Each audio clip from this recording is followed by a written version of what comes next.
Hi guys, it's Mary Lisa here with Spirit Collective. I wanted to hop on a video today and talk to you about smudging. Smudging is one of my favorite spiritual and self-care practices because it's so simple, it smells good, with the right intention setting, it can really get some work done for you. So what is smudging used for? Raising the vibration of a place, person, or thing, dispelling negative energy or entities. Check out my other video on how to clear your energy at home. It can be used to bless someone or something. It can be used as an offering in a ritual or to assist your spiritual work and meditation. So your first question might be, where did smudging come from? Smudging is very, very old and ancient and can be traced back to many different cultures. It has been said that the Celts have used smudging by sprinkling river water and burning juniper berries for blessings and rituals. Probably the culture mostly associated with smudging today is the Native American culture, in which they burn things like tobacco, sage, palo santo,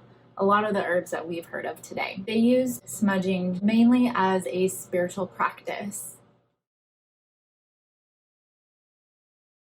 So this might be the point where you wonder if smudging actually works. First things first, intention setting does work. If you're not quite convinced on that yet, you can go back to my last video on the chakra basics, or you can go to my website and read all about intention and the power of your words. Aside from the power of our words and intention setting, smudging works by releasing negative ions. Did you know negative ions are actually healthy for you?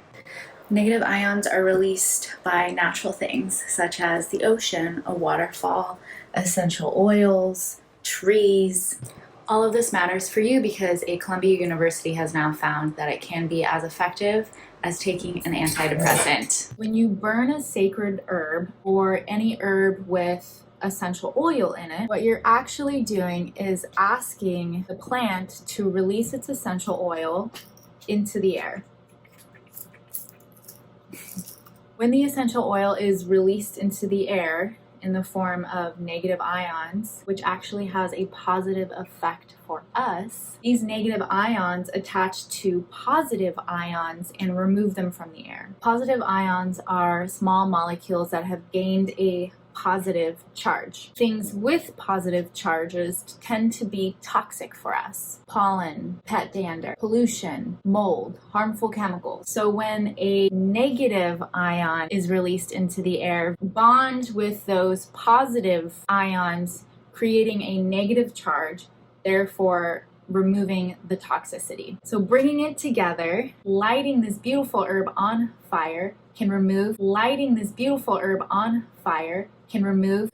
negativity from the air, literally. The same can be said about breathing in these negative ions. While directly breathing in smoke is not recommended for a lot of people, being in a room where you are smudging or releasing other negative ions can have a positive effect on your respiratory system, because when you breathe in those negative ions, it actually changes the charge of other toxic things living inside of you.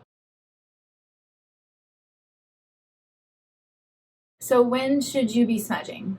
Well, all the time, anytime, everywhere. I don't care. Just kidding. I care. I hope you smudge all the time. In all seriousness, you can use smudging for a variety of things. So it's all about what your intention is. If your intention is to remove negativity, you might want to start smudging every time you get home where you've been around a lot of people at a big event, etc. You can also smudge rooms where you feel there's stale energy or maybe some sort of negative energy that lies there, especially in your bedroom. Like if you're having bad dreams, I would start by smudging in that area. I always smudge myself after working with a Reiki client, smudge them beforehand just so that we can start on an even basis for energy work. You can smudge before or during a meditation. You can smudge if you feel like you've been around a mean or toxic person, place, or thing. Or you can smudge as an offering in prayer, or just to clear the stink out of the air. How often should you smudge? You can smudge however often you want. You probably don't need to smudge as often as you think, maybe once a week. But if you're an essential worker or someone who meets up with a lot of people all the time, I definitely recommend smudging multiple times a week. Okay, so how do you smudge? I have 2 herbs with me right now. This is a bundle of sage. You can see that it's really, really tightly bundled up, and the tighter it's wound, the more easy it will burn. And this is a Palo Santo stick, which I heard is not flourishing right now. So maybe if you're thinking sustainably, don't go for the Palo Santo. I bought these a long time ago, I promise. You're gonna take your bundle. Let's say I'm gonna smudge myself. I just come in contact with a lot of different people, and I don't want whatever energy they had going on sticking to me. So I light the bundle with my big boy lighter. I just kind of tip it up into the flame. Now, as you can see, I don't really light it on fire. If I do, I blow it out and it will start to smoke. This is how you want it. Just the smoke. And then I kind of just bathe myself in the smoke. I imagine that I want all of the smoke to touch me. Okay, just kind of bathe yourself. And then comes the intention setting. Holy Spirit guides, holy guardian angels, others of your choosing, please clear me of any and all negative emotions, negative thoughts, or other negative energies or harmful things. Anytime I am doing smudging on myself, I not only use intention, but I use visualization.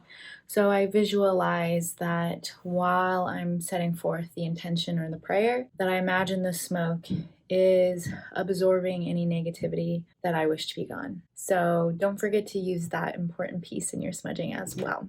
Thank you so much for being there for me and making me feel amazing. And then when you're done using it, you kind of just put it back in its container, smoke side down, so it will stuff itself out. Once I'm done, I like to add what I call an anchor. An anchor is something that brings symbolism to the intention. So Catholics have the sign of the cross. You can do whatever. I seal it with a loud sound.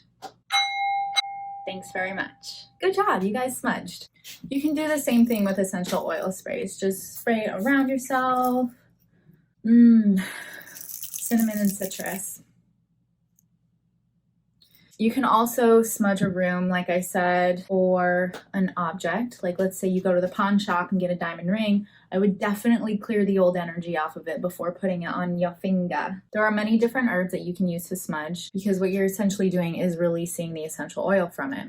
Essential oil is released from a plant when it feels like it's in danger. A lot of plants have essential oils, not all of them. Things like lavender, patchouli, myrrh, cedar, lemongrass, juniper berries, I guess, sage, obviously, eucalyptus. If you dry your own herbs, you wrap them super, super tight in a bundle so that they will burn easier. Okay, I think that about covers it for smudging. I really encourage you guys to set strong, firm intentions and understand that what you will come. If you have any questions, don't forget to leave a comment or you can contact me on my website, which I will link in the comments below. Be safe when you're using fire. I don't want to hear about how people lit something on fire that they shouldn't have, so you can keep a glass of water or sand to douse out the flame. This is a sacred spiritual practice, so I do encourage you to take it seriously, make it very personal, and create something beautiful with it. So thanks again, guys, for watching. Please like this video if you want to support me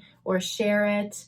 Whatever you can click. It doesn't take a lot of energy for you guys, but it really does help my channel get discovered by other people. So sending love. Thanks for visiting. Bye.